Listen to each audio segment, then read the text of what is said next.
Hi. You'll remember that last week Mike O'Brien was asking the big question.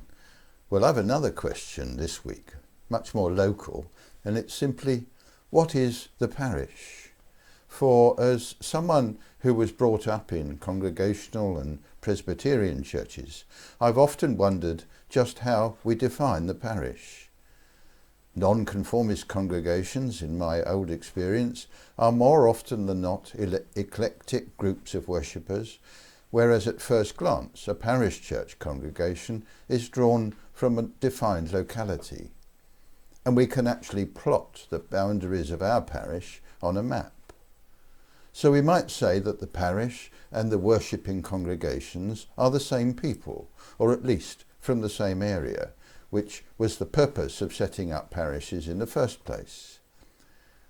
Then the idea was that everybody should be able to walk to their local church, and before the days of cars and temperamental public transport, that would have been the only way. But today it's different, and Anglican churchgoers in Britain can now vote with their feet, or their wheels, to worship where they like, in a style that they can choose. What was a captive assembly, defined territorially, now becomes an eclectic, gathered congregation who can pick and mix according to preferences or prejudices of style and expectation.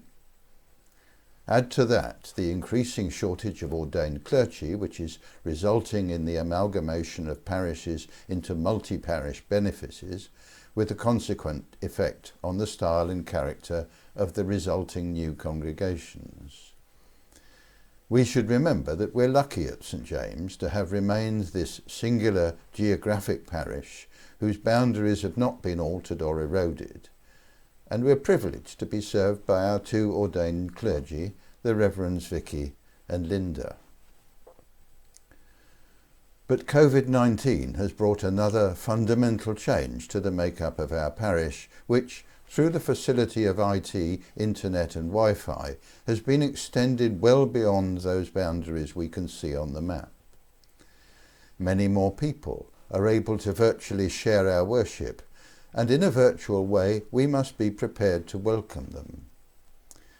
So our cosy, contained home has become eclectic, like other denominational communities, and we must adapt to these changing circumstances, as with so much else that's been affected forever by the current pandemic.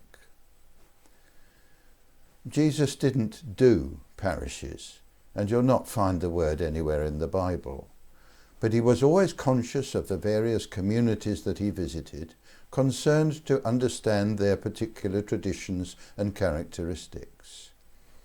His constant teaching and his own witness and example should encourage us to share his gospel with all who would seek it, and that universal approach should extend to service within our community, however we may define it.